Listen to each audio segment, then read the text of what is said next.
Halo, assalamualaikum. Welcome to my channel. Bertemu lagi dengan saya.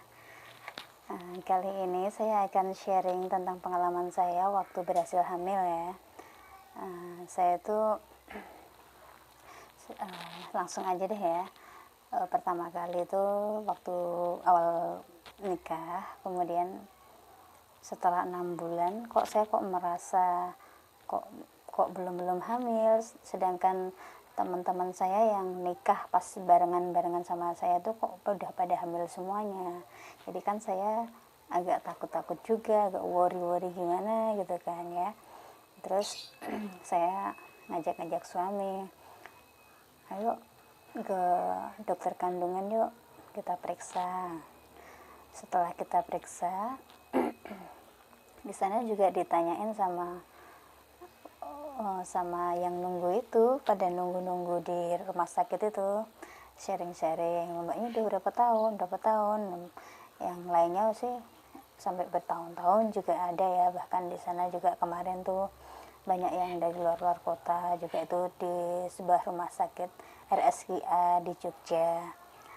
Terus saya waktu dipanggil itu dokternya malah ngetawain karena apa, karena tuh ditanya nikahnya udah berapa lama, saya bilang 6 bulan. Halah, baru 6 bulan aja kok khawatir banget, udah pulang aja sana. Malah disuruh pulang. Itu karena apa ya, dokternya terus bilang nggak perlu khawatir sih sebenarnya. Kalau masih 6 bulan tuh nggak usah khawatir, yang penting kalau ditunggu dulu sampai 1 tahun. Kalau 1 tahun belum hamil itu berarti ada tanda-tanda perlu diwaspadai gitu ya. Terus habis itu sekarang kita menunggu, saya ya mencoba-coba kayak minum-minum yang kayak apa ya, dulu tuh kayak FRE katanya dulu bisa untuk menyuburkan kayak gitu ya, saya coba. Lalu kayak minum-minum persiapan kehamilan saya juga minum. Terus apalagi ya, pokoknya sharing-sharing teman-teman kayak gitu. Ada yang pernah bilang dulu apa, kalau teman saya tuh dulu waktu rumahnya dekat Sanur, berenang di sana, disuruh kayak Pak Kiai gitu kan, disuruh berenang di sana, itu katanya bisa hamil gitu. Tapi nggak tahu deh, tapi dia memang berhasil. Tapi kalau versinya dia gitu ya. Terus saya sih juga ikut-ikutan aja, tapi saya juga pas lagi ke Bali saat itu. Terus ke Bali kita nginepnya di deket-deket Sanur gitu ya, berendam berdua itu tiap pagi tiap sore, berendam di pantai Sanur gitu di Bali sana. Tapi ya pulang-pulang belum hamil juga. Terus habis itu terus pada akhirnya udah waktu 1 tahun, saya kembali lagi ke dokter SPOG yang dulu di RSKI kemarin itu. Lalu saya di USG, awalnya itu di USG, hasilnya bagus alhamdulillah. Habis itu suami saya suruh cek analisa sperma, dan di situ hasil labnya itu analisanya itu Asthenoteratozospermiae. Nah itu habis itu kita balik lagi ke SPUG, kemudian kami dirujuk ke androlog. Kemudian dari androlog itu diperiksa lagi, terus analisa dokter androlog itu apa ya namanya tuh, varikokel ya namanya, varikokel. Analisanya varikokel, tapi disuruh lanjut lagi ke kemana itu, ke lab lagi untuk cek lagi. Kemudian cek lagi, saya juga disuruh cek ulang juga.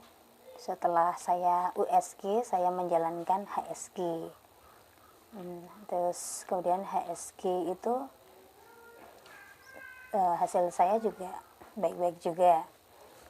Lalu setelah HSG suami saya disuruh analisa sperma juga sama tes apa ya itu namanya, pokoknya tuh keseluruhan itu suruh cek semuanya, dan hasilnya katanya oligo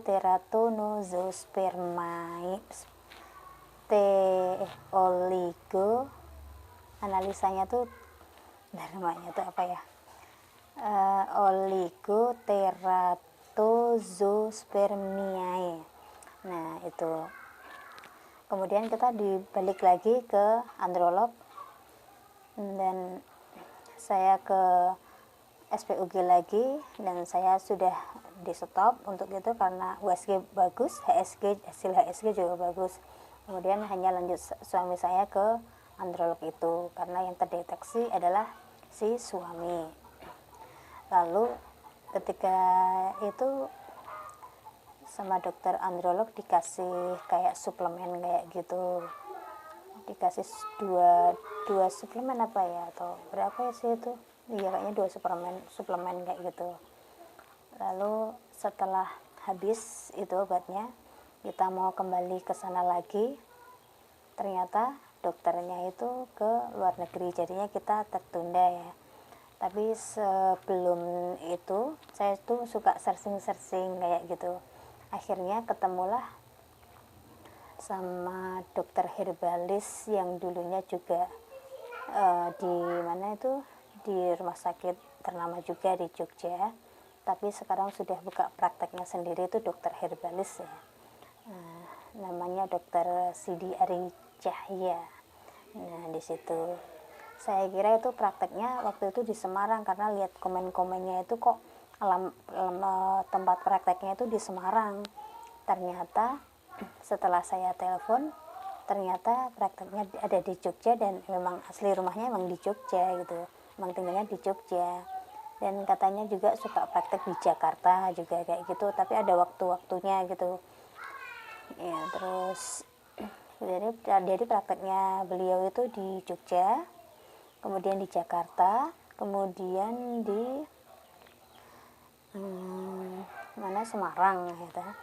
Nah, ternyata dan itu cuma dekat dari rumah saya. Lalu saya mencoba ke sana. Pertama sih suami saya tetap nggak mau ya, karena kita baru program di androlog itu. Ya marah-marah gitu, pokoknya kalau satu dulu, jangan langsung bercabang gitu.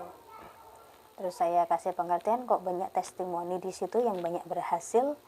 Lalu akhirnya dengan suami saya mau, karena waktu mau ke androlog dokternya malah nggak ada, pergi gitu ya. Akhirnya kita ke sana, balik ke sana, terus kita menjelaskan semuanya, dan kita kasih tahu hasil laboratoriumnya, dan yang dibaca itu, yang saya bilang yang bermasalah itu adalah si suami. Lalu sampai sana itu diperiksa sama dokternya, itu diperiksanya tuh pakai kayak korek api. Nah itu ditekan di mananya ya saat itu, pokoknya saya lupa ditekan di mananya gitu kan. Pokoknya tuh dia tuh waktu terasa sakit, kayaknya katanya panas gitu, kata suami saya itu kan pakai korek itu ditusukkan gitu. Cuman periksanya caranya kayak gitu, ditusuk kayak gitu. Terus habis itu dikasih lah kayak jamuan kayak gitu, yang untuk 1 paket 1 bulan, lalu dikasih sama suplemen. Setelah itu kita kembali lagi ke rumah, tapi di sana itu walaupun herbalis, tapi tetap dianjurkan ke laboratorium ya, setiap 3 bulan sekali harus ke laboratorium untuk melihat hasilnya ya. Jadi kadang kan herbalis itu pro kontra ya, ada yang ya percaya harusnya ya dokter, jangan di herbalis kayak gitu kan. Teman-teman saya juga ketika bertanya dengan saya ketika berhasil hamil itu ya, ada yang pro, ada yang kontra gitu ya. Saya sih ya terserah mereka aja sih, soalnya suka-suka mereka dan kepercayaan masing-masing ya. Kalau saya memang lihat testimoni di situ bagus-bagus sepertinya, dan saya mantap-mantap aja. Tapi di situ juga tidak hanya masalah itu, masalah yang lainnya. Dan saya di situ lihat itu plat-plat mobil-mobil itu banyak yang dari luar-luar kota. Ternyata orang-orang jauh juga di situ. Terus kemudian ditanya sama ibu-ibu waktu itu, periksa apa mbak? Saya ditanya, ini bu program kehamilan. Oh iya, insya Allah berhasil ya mbak. Soalnya kalau saya itu waktu di sini kalau tanya-tanya sama orang-orang yang pasien-pasien sini itu banyak banget yang perkembangannya itu bagus gitu. Habis itu jadi semakin mantep juga kan, semakin percaya, semakin yakin pokoknya ya kayak gitu. Kemudian setiap 3 bulan sekali kita, setiap 1 bulan sekali kita balik sana lagi, setiap 1 bulan lagi kita balik sana lagi. Dan setelah 3 bulan itu, 3 bulan terakhir itu setelah 3 bulan kita ke lab kan, dan hasil labnya itu menunjukkan peningkatan ya. Jadi masalahnya itu intinya yang terjadi analisa pada suami saya itu artinya tuh kayak oligoteratozospermia itu intinya tuh tidak ada pergerakan sperma kayak gitu loh. Jadi untuk menuju ke sel telurnya itu sangat susah gitu loh, kayak nggak menjangkau gitu. Nah habis itu setelah 3 bulan itu ternyata ada perkembangannya. Dan teman saya sendiri kan ada yang dokter, saya memang suruh baca labnya, hasil labnya sebelum saya kirim ke dokter herbalisnya. Kemudian teman saya yang dokter itu juga kaget, loh kok ini kok hasilnya memang ada perkembangan banget ya, ada perkembangannya kok bagus sekali gitu. Terus lihat apa sih ini tuh obat-obatnya seperti apa, saya pengen lihat kayak gini, kayak jamu-jamuan kayak gitu. Kayak gitu. Nah, ternyata itu sudah setelah ada perkembangan kita balik ke sana lagi. Dan sebelum kita dikasih obat lagi, obat yang sama kayak gitu, terus jamu-jamuan dan suplemen kayak gitu. Yang namanya jamu pasti pahit banget ya. Kalau suami yang ini kan cuma suami saya kan enggak. Jadi suami saya pertamanya ya memang pahit banget kayak gitu. Teman saya bahkan ada yang kayak gitu nggak kuat sama jamunya katanya. Tapi memang kalau udah niat untuk pengen sembuh gitu ya apapun dilakukan ya. Kalau mantap juga harus percaya juga kayak gitu. Tapi suami saya lama-lama rasanya katanya biasa sih, karena udah biasa minum jadi ya biasa aja gitu, nggak terlalu pahit-pahit banget, rendah kebal itu lidahnya ya. Terus habis itu kita cek terus 1 bulan udah mau 3 bulan itu kan udah saatnya mau ke lab lagi. Nah sebelum saya ke lab kok saya tuh beberapa kayaknya kok nggak mens gitu, sampai saya yang tanda kayak gitu. Tapi saya los aja tuh, pikirannya saya loskan aja biar tetap santai gitu. Malah suami saya yang kira kayaknya kok belum mens ya gitu. Habis itu coba beli test pack. Habis beli test pack itu nggak nyangka, saya nggak berani lihat juga, takut kecewa lagi kan kayak gitu. Kemudian setelah dicek, habis bangun tidur itu terutama garisnya 1 kan, udah saya kan deh. Habis itu kok lama-lama naik jadi 2. Aduh ya Allah, rasanya tuh seneng banget itu, alhamdulillah banget. Akhirnya dengan waktu yang nggak terlalu lama ya kayak tuh kok udah berhasil gitu. Kemudian saya kembali lagi ke sana ya, ngasih bingkisan lah untuk bapaknya beliau, untuk dokter herbalisnya itu. Saya ngucapin terima kasih karena udah udah membantu kami gitu kan.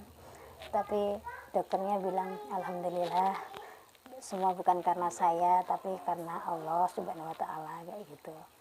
Ya. Akhirnya ya sudah. Gitu aja cerita saya.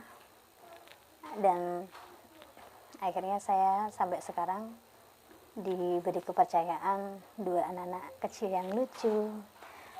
Nah untuk kalian yang belum dikasih kepercayaan, yang penting kan kita ikhtiar ya, dan banyak banget testimoni kita. Ya saya hanya sekedar sharing, semoga bermanfaat. Jika ada pertanyaan bisa komentar di bawah. Gitu aja deh ya untuk pengalaman sharing saya ketika berhasil hamil hanya dengan waktu kurang lebih 6 bulan. Gitu aja ya. Terima kasih dari saya, sekian. Semoga yang belum dikasih kepercayaan, semoga diberi kepercayaan. Jika belum, tetap berdoa, berikhtiar. Oh ya, maaf. Sebelum itu, tapi saya juga selama program itu, saya juga yang jangan lupa kayak sedekahnya ya, sedekah ya gitu. Mungkin banyak masih ada dosa-dosa kita yang kemarin-kemarin belum kita tebus dengan sedekah kayak gitu. Saya ngadain apa ya waktu itu buka bersama di anak yatim kayak gitu, minta doanya biar apa namanya ya, biar cepat diberi momongan kayak gitu. Terus kita ngasih sedekah ke orang-orang yang membutuhkan lah pokoknya ya kayak gitu. Yang penting jangan lupa sedekahnya juga, kita ikhtiar dan kita berusaha kan, karena siapa sih yang semua ini kalau udah menikah nggak pengen punya keturunan, semuanya pengen punya keturunan karena anak itu ya apa ya, aset kita juga ya itu. Nah gitu aja ya, sekian dari saya, terima kasih. Jika ada pertanyaan bisa komentar di bawahnya. Terima kasih sudah melihat video ini.